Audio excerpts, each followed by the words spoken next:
Posibleng sa Setyembre na raw ihain ng International Criminal Court ang arrest warrant sa mga nasa likod ng madugong drug war ni dating Pangulong Rodrigo Duterte.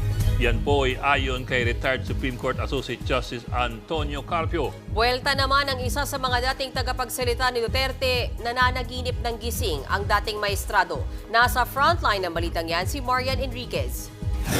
Sa susunod na buwan na raw, posibleng ipaaresto ng International Criminal Court o ICC ang mga sangkot sa madugong war on drugs ni dating Pangulong Rodrigo Duterte. Yan ang ibinunyag ni retired Supreme Court Senior Associate Justice Antonio Carpio sa panayam sa kanya ng political analyst na si Richard Heydarian. I think the day of reckoning is coming closer because what I'm hearing is that a warrant of arrest will be issued by the ICC sometime in September. Hindi binanggit ni Carpio kung sino o saan galing ang impormasyon, pero mukhang hindi raw pagsasabay-sabayin ang paglabas ng arrest warrant.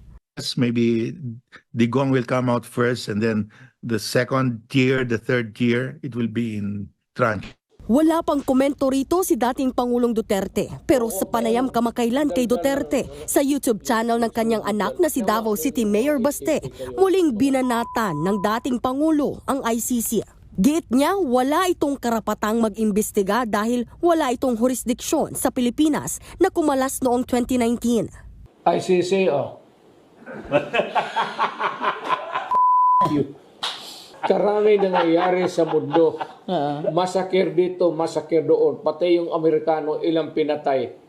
Ano mang ginawa ninyong mga ICC kayo, mga May belta rin ang kanyang dating tagapagsalita at Chief Legal Counsel na si Attorney Salvador Panelo. Sinabi na rin daw noon ni Pangulong Bongbong Marcos na hindi makikipagtulungan ang ating pamahalaan sa ICC. I think the former Justice Carpio is daydreaming. Puro kabalbalan yun. No jurisdiction, which means kahit ano pang gawin nila ng mga issuance of a warrant of arrest for the former president, wala lahat yun. Ganyan din ang sinabi ng dati ring tagapagsalita ni Duterte na si Attorney Harry Roque. Well, araw-araw ay day of reckoning. Kasi lahat ng biktima ng drug war pwede maghain ng kaso dito sa Pilipinas.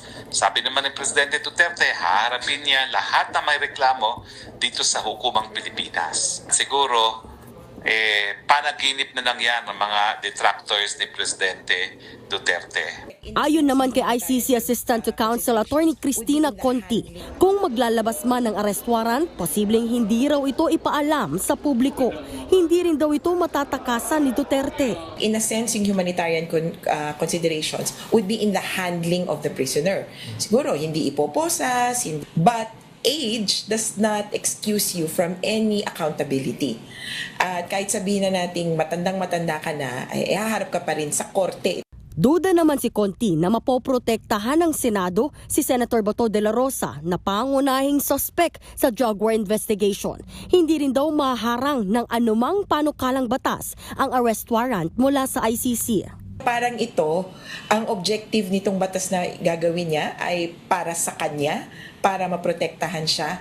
That is too selfish of a reason to pursue this kind of bill. Sayang yung perang binabayad sa kanya bilang mambabatas. Wala pa namang pahayag kaugnay dito si De La Rosa at iba pang suspect sa drug war case ng ICC. Nagbabalita mula sa Frontline, Marian Enriquez, News 5. Mga kapatid, Ed Lingaw po, maging maalam at may pakialam sa mga napapanahong balita sa ating bansa. Para sa mas malalimang pagtalakay at paghimay sa mga issue at headlines, tumutok lamang at pag-subscribe sa social media pages ng News 5.